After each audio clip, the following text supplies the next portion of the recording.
Police are at the Morning Tree Park apartment complex after reports of a dead body in the area. Lying next to the dumpster is a body with multiple stab wounds so brutally beaten that it's nearly unrecognizable. You have a good face shot of the guy? Not a good face shot because it's like this. That's why I was associated. Officers immediately suspected that one of the tenants in the complex was the killer, but they would be horribly wrong. There was like blood all over the ground by the dumpster, and that his head looked like a smashed watermelon. Beat the fuck out of him and then stabbed him in the head. That's when he started getting him. He hit him a couple of times and then stomped him a couple of times. A violent, unpredictable teen killer was on the loose, and police needed to find him before he murders again. You gotta find his ass. Doors open. Police department!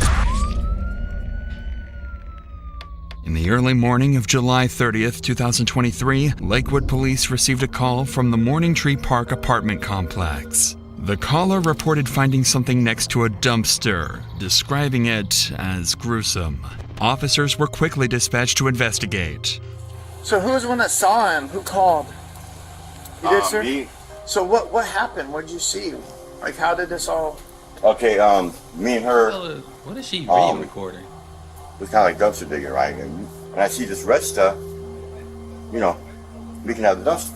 So I went in there and I see his body in there. While dumpster diving, Ted had come across blood leaking out from under the dumpster. When he looked inside, he found an elderly man lying lifeless, bloodied and beaten until his face was... What would a 17-year-old be doing beating an elderly man? Like,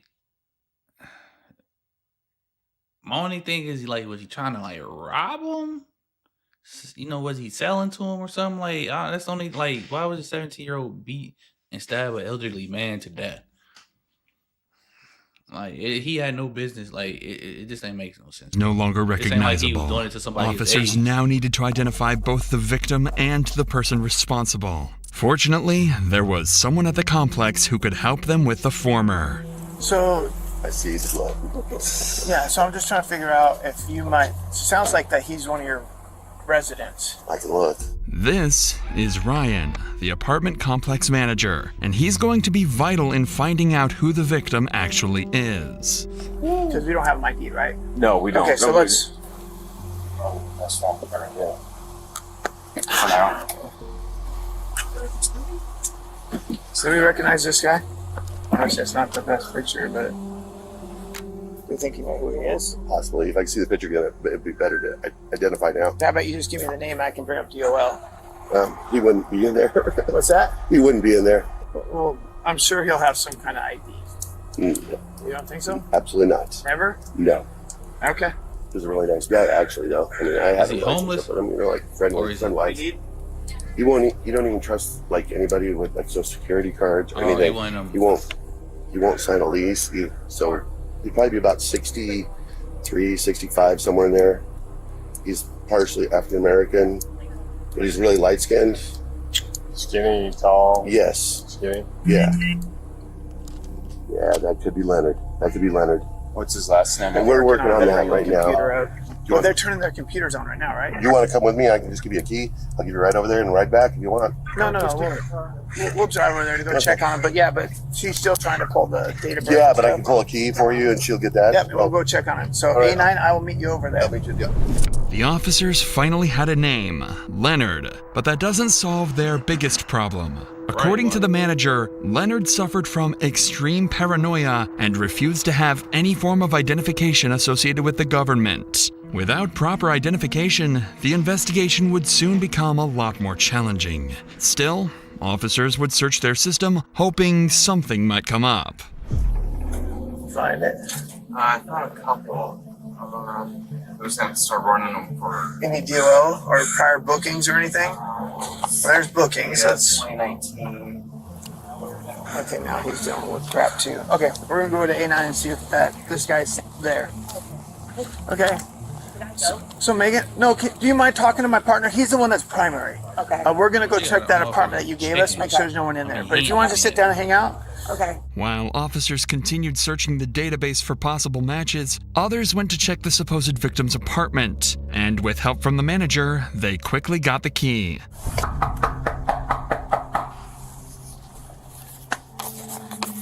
Leonard, Lakewood Police, we just need to know that you're okay. If you want to, we'll just announce for Leonard. Yep. I could yell for him. Well, both can. Go ahead. Hey, Leonard! Leonard! If you're in here, let us know.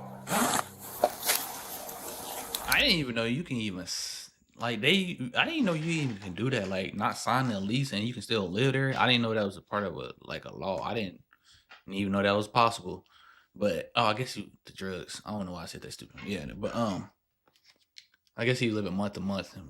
But I'm just confused. Why would a 17-year-old have to would be unaliving to a 63 to 65-year-old man for it? Just like I'm assuming it might be had to do something with drugs or something or anything like that. I don't know, but it just ain't making sense. After a quick look around the apartment, Leonard was nowhere to be found. At the same time, officers had just matched the victim's face to Leonard's image using police database. So there was no doubt now. The victim was 64-year-old Leonard Williams. Neighbors and staff described Leonard as a friendly and compassionate person. Although he often kept to himself, he was known to be extremely kind to fellow residents. But the investigation was far from over. Officers still had to determine who was behind the brutal attack and why. Back at the scene, one officer had discovered some crucial evidence that would bring the police one step closer to the killer. Okay, so if you walk that way, and actually, obviously it's dark at that hour, but if you walk that route that you just said, and somebody happened to shine their lights into the dumpster area, you would see him laying there. Was there any trash outside of the dumpster area, the path that you guys would have walked? This officer just picked up on something crucial. The area around the dumpster was extremely messy, and blood was leaking from it. Any person would have easily spotted that, let alone an officer. Turns out, just 12 hours earlier, police had been dispatched to that same apartment complex on a noise disturbance complaint. The call was made around 8 p.m., and the responding officer's dash cam shows him returning to his vehicle by walking through the side path, the exact one that leads up to the dumpster where Leonard was found. The officer didn't notice any leaking blood or hear suspicious commotion, which means that whatever had occurred had happened after the officer left. From this, the timeline of the murder was vastly narrowed. But more importantly, the disturbance call that the officer responded to had been made about a group of teenagers from the apartment complex unit J54. According to the man. Okay, so we getting somewhere now. I'm sorry for pausing so much.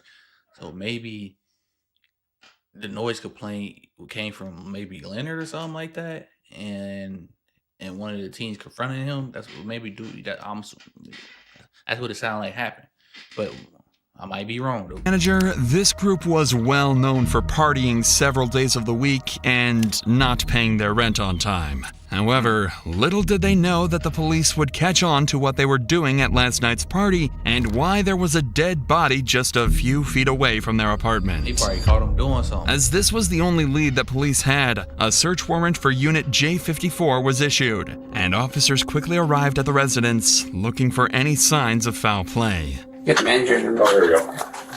Hey, Please. Anybody else inside here with you? Scoot over here for a second, okay? Who's all in here with you? Just me and two people. Where are they at? Oh, really? No. What are their names? Jaden. Jaden and who? Jaden and Ty. Jaden and Ty, come on out. Come on out. Ty, come on out, Lakewood Police. Where's he at? He was to the corner store. What's that? He went to the corner store. You went to the corner store? When officers arrived, Alina and Jaden were found inside the apartment. One of the teens named Ty seemed to have fled when officers arrived and was nowhere to be found in the unit. His friends claimed he went to the corner store to buy some snacks, but officers would soon discover that was a complete lie. For now, though, officers decided to interview the group, unaware one of them was about to confess to the gruesome details of Leonard's murder. But before we continue, life can change in an instant. That's what happened in November 2021, when a father of two was tragically shot and killed while attending a pop-up party more than the insurance companies in You're not, so I'll make it clear to you, you're not in trouble right now, but you're a witness to something. And so we need to talk about that, okay? I wasn't. I got video. You can say I was a witness, and I understand, but when I heard what he did, I did not walk down the stairs for a reason. What did you hear that he did? I heard that he beat up this dude for really no reason. He said that the homeless guy stepped to him, or the homeless guy asked for a cigarette. Or How well do you know him? Chubbs? Yeah. I've known him for like a month. So, did you know what happened here the other night? Yeah, what happened? Tell me a little bit about it. Chubbs had a little incident. I can't. You gotta. Chubbs had a little incident. Yeah, what was Chubbs' incident? Who the hell is Chubbs? By the garbage can. Yeah. You don't know? Well, I know what happened already, okay? Chubbs just would get mad, and people would say that he would do it, he wouldn't do it, and he'd just go on into do it. But So Chubbs definitely had an angry problem. yeah, when he drunk, he would get very violent. Okay. He would be very unhappy. The next thing you know, Chubbs. So he one of them weird ass dudes that be wanting to, when he get, under the influence, drunk, or how he want to act macho and real gangster and tough, and I'll go do this and that. So he just beat up an elderly dude for no reason. Yeah, I'll be some weirdos, bro. Flies open the door, and he looks at me. Weirdo. He's got this smile on his face. He's like, I'm so sorry, but Take his ass to jail. I did something really bad, and I made a big mistake, and I really didn't need to do it. And I go, what'd you do? And that's when his smile completely shut off. So I think he realized, he really just took something life. And he's like, I killed somebody outside. Did he tell you how he killed him? How did he? He beat the fuck out of him and then stabbed him in the back. This guy is laying down on the side of his face, like against this way. Mm-hmm. All you see is him, Chubbs is down on the ground recording him, and then just starts kicking him like it's a joke. With these two new crucial statements, police now had two suspects at large, Chubbs and Ty, with their primary focus being on 17-year-old Brody Chubbs Brownell. According to Alina, Brody had 2 bottles of tequila and was also high on marijuana the previous night. To make matters worse, he had a reputation for getting violent when drunk. At some point, he briefly stepped outside the apartment and happened to cross paths with Leonard in the parking lot. Leonard may have confronted him about the loud music, or, given his paranoia, he might have simply been talking to himself. Either way, Brody likely saw him as an easy target, and Leonard became the victim of his violent outburst. Alina was also the first to mention something even more disturbing. Brody had recorded the entire thing on Snapchat. He filmed himself beating and stabbing Leonard to death, then sent the video to friends at the party. With Brody as their prime suspect, officers remained on high alert, going so far as to request air support in search for him. In the meantime, police were notified about a male who was running around the Morning Tree complex. He was identified to be Trey Crystal, or Ty, the one who fled from Alina's apartment when the officers had arrived with the search warrant. Shortly after confirming his identity, he agreed to speak with detectives. Detectives needed to determine whether Ty had played any role in the murder, and if he knew where Brody was hiding. Just tell me a story. Just take me from the beginning to the end. What happened that night? He ended up really drunk, and then he was trying to fight everyone at the party, but no one would fight him because either they would win and then he was backing down or stuff like that. Okay. So he couldn't fight anyone there. And so he went outside all mad. And then there was this homeless dude or whoever it was walking by. And then he was like, oh, keep stepping, keep walking. And then the homeless dude was like, all right. And then he was just walking away. And Chubbs just started getting mad and then just like ran up on him and punched him. And then he just started stomping on him. After a minute or two, he went up inside and then he like grabbed the knife and everyone was trying to stop him, but like he was kind of scary with the knife because he was really drunk. According to Ty, he fled the apartment out of fear. Although Ty's statement aligned with those of other witnesses, police couldn't definitively rule him out due to his suspicious behavior. But for now, their priority was finding Brody. While the search was still ongoing, officers interviewed everyone who knew Brody to find out where he might have fled, including two of his best friends, Miguel Ventura and Dakota Johnson. I ended up going, basically there was a party posted up that was over at one of our female friends' Brit's house, and eventually Chubbs, I guess he stormed outside. He got really upset. He was drinking 1800 at the time, like Texas tequila. There was someone standing by the garbage cans, and he got really angry at him because I think they were staring at him. He just got... See, dude know who to play with, bro, because if it was anybody else, they would have domed him. They would have smoked dude. Like, come on, bro. He knew who to play with. He knew who to do that around, bro. He knew he could do that around his friends, and he called the innocent man, bro. Like I said, he would play with somebody else, they would have smoked him. But he got him up out of there. Like you don't have sympathy for niggas like that, bro. Just a bunch of weirdos. Like, say he getting drunk off the 1800. Now he like want to feel macho and shit. Like, come on, bro. Closer to him, and I think the dude yelled something at him, and then he just started swinging on him. I get down the stairs, and then that's when he started getting him. He hit him a couple of times, and then stomped him a couple of times. And by that point, like it was too much. Like it was just a lot. I grabbed him by his chest and everything. I tried to pull him. Was there anybody else that was hitting the guy? Was there anybody else kicking him, hitting him, punching, stomping him? And you had text messages with him shortly after. Can you kind of explain to me about those text messages? It was like the day after he had done it. Okay. He did coke and he beat the crap out of this guy and killed him and stabbed him in the neck. And then there was like blood all over the ground by the dumpster, and that his head looked like a smashed watermelon. He told me that he tried to put him in the trash can himself, but he couldn't do it. So that's why he stabbed him in the neck. While officers continued interviewing witnesses, Brody had just been located hiding in his family home 40 minutes away in the city of Yelm. A SWAT team quickly descended on the residence, ready to take Brody down if he made any wrong move. All right, hey, you three, if there's people milling around up front, we're going to detain them right off the bat, so be ready to go hands as soon as they move up. They run or we're letting them run, right? Yeah. All right, we're capped. Bat team's rolling up.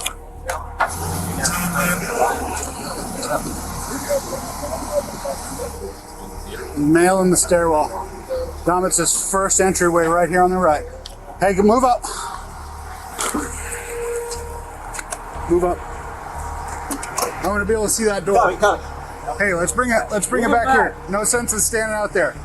No sense in standing out there. There we go. All right, I got hands on her. Okay. You got cuffs? Yep. Okay. All right, step this way.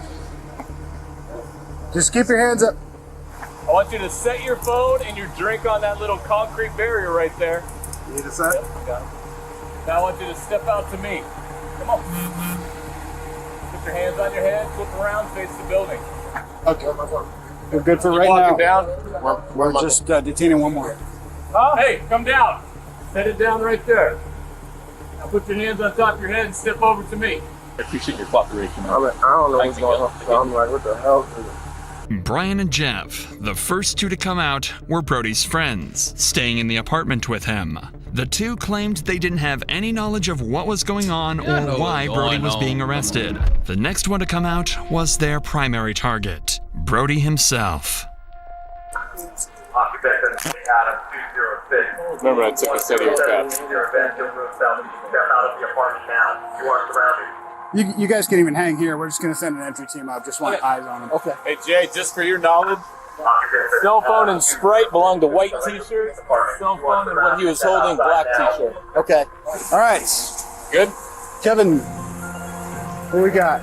Ryan, Casas, Mike, and I are going to move up. You guys hold the windows. Hey, that's the primary on Yep. Primary right there. All right, black shirt. Start walking this way. Start walking this way. Keep walking, keep walking, keep walking. Come here. Walk to me. Face the building. Put your hands on your head. Get Primary's in custody. Brody was finally escorted from the house and delivered into the hands of justice. He was charged with assault and homicide in the first degree. He had originally pled not guilty, receiving a bail of $1.5 million.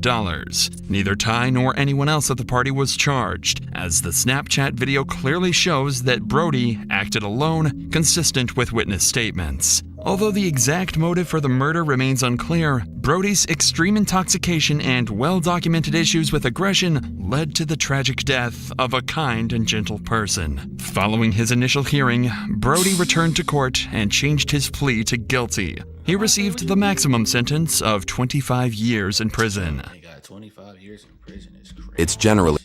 He should have got more than that, bro.